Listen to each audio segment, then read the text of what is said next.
lot's happened in the last 4 weeks. Very pleased that council ministers were able to see the benefits and strengths of that amendment, and glad that they got on board, and also the other members as well. So I thank everybody for working together as well. I mean, was there a danger before that discussion yesterday afternoon that the court was going to be roughly divided on a government and backbench line? Sure about that so much. I think, council ministers perhaps last month came out with quite a strong attitude with their amendment to the motion, and I think they were just trying to sort of make it a bit clearer and just firm it up. But then two other amendments, then one from a member from Ramsey, Laurie Hooper, MHK, really it was centred around a more ambitious date.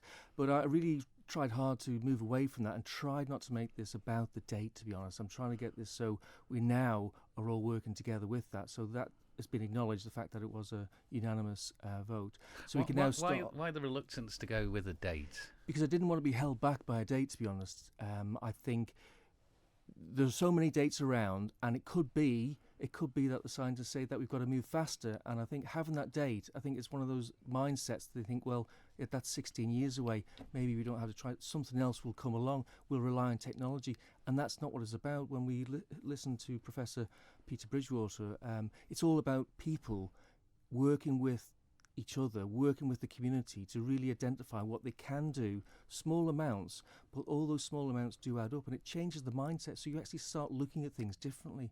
So that's really where I'm coming from. It's not having that ceiling or the restrictiveness of a date. We didn't really want the independent chair to actually start out with that restrictiveness of a date. There's already criticism, as there will be with any decision, I think, made on this subject. Andrew Newton from the Green Party said the Allemande government, sadly again, failing to grasp the reality and significance of climate change.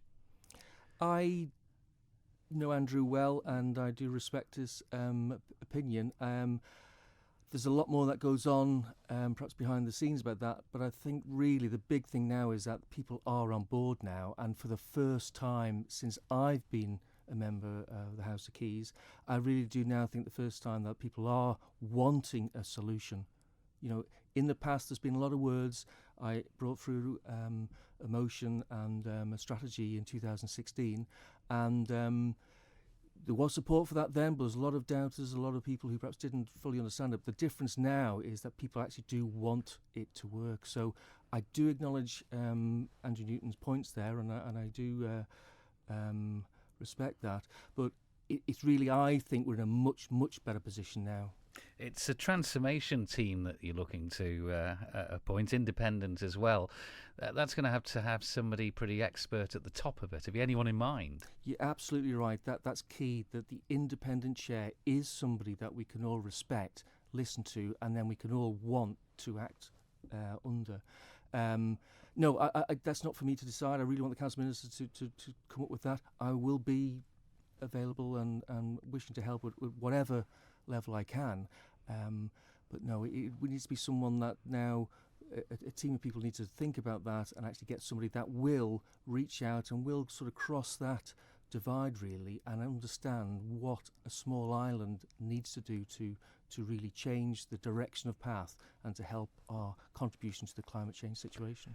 And if Comyn or Tynwald are thought or perceived to be dragging their heels, you know there's plenty of engagement amongst the student population, amongst, the general public on this matter. So they're going to pick you up, aren't they? Absolutely, that's exactly right. This is for the future of the Isle of Man, and that is the future of the Isle of Man is in young people's hands.